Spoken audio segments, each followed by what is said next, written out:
Hello mga bata, magandang araw. Pag-aralan natin ang Filipino 3 para sa ikatlong quarter, ika-4 na linggo. Okay, ang paksa natin, pagsasabi ng paksa o tema sa teksto.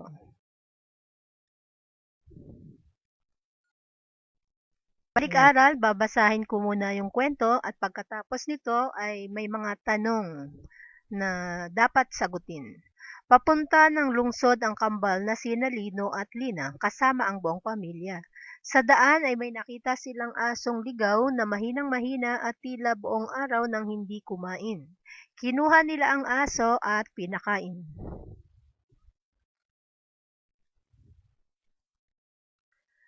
Okay, unang tanong, ano ang iyong ideya sa pagpunta ng pamilya sa lungsod? Ikalawa, ano ang iyong masasabi sa nakita ng kambal sa daan? Ikatlo, ano ang ideyang iyong mahihinuha sa nakitang larawan? So, sa unang bilang ang sagot natin, maaaring sila ay mamasyal o di kaya ay mamimili. Sa ikalawa naman, sila ay naawa sa aso sapagkat ito ay hinang-hina. Katlo, sa aking palagay ay iuuwi nila ang aso. Ika-4 na tanong, ano kaya ang dahilan bakit nanghihina ang aso? Ika-5, ibigay ang iyong sariling ideya sa ginawang pagmamalasakit ng dalawang bata sa aso. So, sa una, ang sagot natin dito, nagugutom ang aso o di kaya ay may sakit. Ika-5, sila ay mga batang may pagmamahal sa hayop.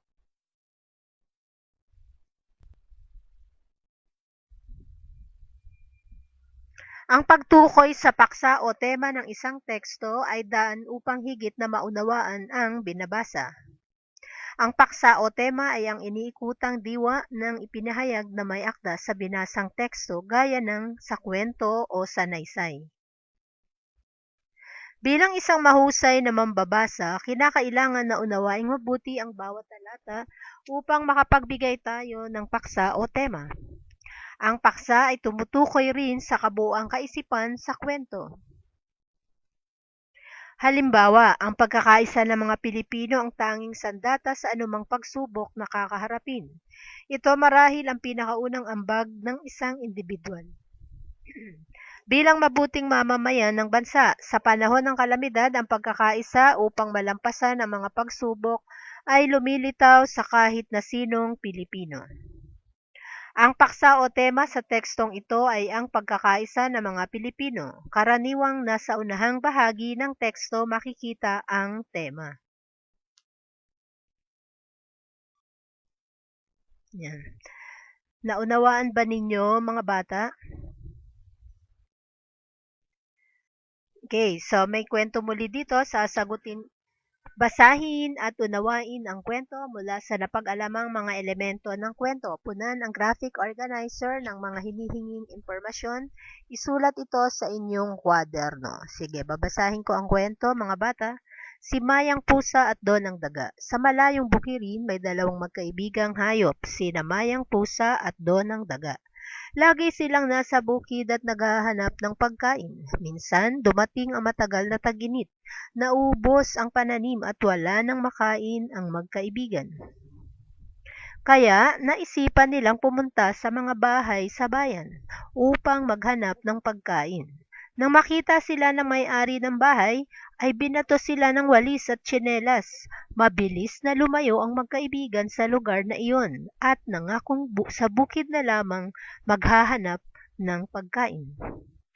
So, ito naman yung sasagutan yung flower map. Okay, o graphic organizer, sa gitnang bahagi, isulat ang pamagat. At sa 3 petals, okay, isusulat nyo ang mga tauhan o pangalan ng mga nagsiganap. Okay, dito naman sa susunod ay ang suliranin o ano yung problema ng mga karakter sa kwento at ano ang pinagtapusan o wakas ng kwento. So, mangyaring isulat nyo ang mga sagot nyo sa notebook at pwede rin naman sa bond paper.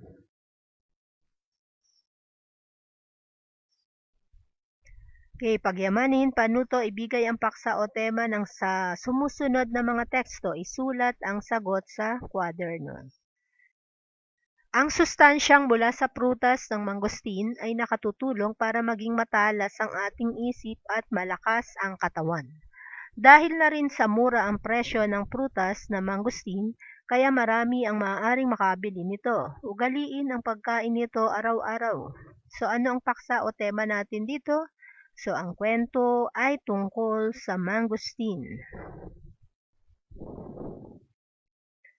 Kalawang kwento, sinasabing ang mga Pilipino ay sobrang mahilig sa musika. Hindi kataka-taka na maraming nagtatayo ang karaoke bar sa ating paligid. Maraming magagaling at hinahangang mga mang-aawit ang nananalo sa ibang bansa. Ano naman ang paksa o tema ng tekstong ating binasa? So ito ay tungkol sa musika. Ang Pilipinas ay dinaraanan ng 20 o mahigit pang bagyo taon-taon. Kaya naman, natuto na ang mga Pilipino na maging matatag sa panahon ng sakuna. Dito makikita mo ang kanilang pagiging matulungin at matiisin. Kahit anong pagsubok ang kaharapin, nananatiling matatag ang mga Pilipino. Ano naman ang paksa o tema ng tekstong aking binasa? Tama, ito ay tungkol sa Pilipinas. Ang buhay sa bukid ay sadyang kaaya-aya dahil sa tahimik na paligid. Sa pagising sa umaga, malamig at malinis na hangin ang sasalubong sa iyo. Tahimik at maaliwalas ang paligid.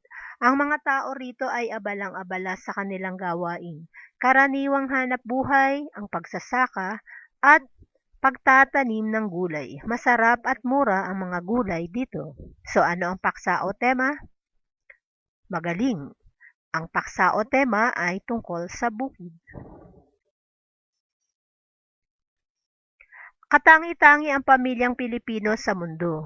Nagkakabuklod-buklod lalo na sa panahon ng kalamidad o sakuna. Laging nagtutulungan kahit hindi magkadugo. Napatunayan na ang pagbabayanihan ng mga tao sa maraming pagkakataon tulad ng lindol sa Mindanao at pagputok ng Bulkang Taal. Agad na nagdamayan ang mga Pilipino upang maghatid ng tulong, ito man ay materyal o pinansyal. Yan ang pamilyang Pilipino. Ano naman ang paksa o tema? Mahusay. Ito ay tungkol sa pamilyang Pilipino. Isa-isip, punan ng angkop na salita ang patlang upang mabuo ang diwa ng talata. Piliin ang sagot sa kahon at isulat sa kwaderno. Ayan. So, sa notebook yan gagawin mga bata. Okay. So, natutuhan ko na bilang isang mahusay na. Okay. Ano ang pinili nyo doon sa kahon? Mambabasa. Kinakailangang mauunawaan ang paksa ng isang teksto upang maibigay ang pangunahing diwa sa iniikutang kaisipan ng isang talata. Natutuhan ko na bilang isang mahusay na mambabasa, kinakailangang mauunawaan ang paksa ng isang teksto upang maibigay ang pangunahing diwa sa iniikutang kaisipan ng isang talata. Tayahin. Ang mga susunod na gawain ay gagawin nyo sa inyong kwaderno. Okay? Si Nene ay may bagong sapatos, kulay pula ito. Paborito ni Nene ang kulay pula. Tuwang-tuwa si Nene nang makuha niya ang sapatos. Regalo ito ng kanyang ina para sa kanyang kaarawan. Handa na siyang mamasyal kasama ang pamilya, gamit ang sapatos na pula na bigay sa kanya. Ano ang paksa o tema? Ang paksa o tema ay ang sapatos. Sina Nolly at JR ay magkaibigang tunay. Lagi silang naglalaro sa hardin. Nagbibigayan sila sa lahat ng bagay. Ito man ay pagkain o laruan. Sabay din silang nag-aaral ng aralin. Ang magkaibigan ay laging magkasama sa lahat ng gawain. Ang paksa o tema ay tungkol sa ang magkaibigan. Ang matandang puno ng akasya ay hinahangaan sa bayan ni Mina at Jerry. Sa tuwing nagsisimba sila ng kanilang pamilya ay humihinto sila sa tapat nito upang ito ay tingalain. Napakatayog ng matandang puno kaya't lalo nitong napapatingkad ang malalapad na mga dahon. Ito ang palatandaan sa kanilang bayan upang madaling mapuntahan. Ang paksa o tema ng kwento ay tungkol sa ang akasya or puno ng akasya. Ang tricycle ni Mang Dado ay sikat sa daan. Ito ang siyang tagahatid at tagasundo sa mga bata papuntang paaralan. Malinis at may harang ang tricycle upang matiyak ang kaligtasan ng sumasakay. Napangapangiti ang mga batang sumasakay dito kapag nakikitang paparating na si Mang Dado kasama ang kanilang tricycle. Ang paksa o tema ay ang tricycle. Okay, para sa karagdagang gawain, magbasa ng alinmang kwento o sanaysay, isulat sa iyong kwaderno ang tema o paksa ng binasang teksto. Gayahin ang format sa ibaba. So, merong pamagat at isulat ang paksa o tema ng kwentong binasa. Okay, sana ay may natutuhan kayo mga bata sa ating aralin. Dito na nagtatapos. Maraming salamat.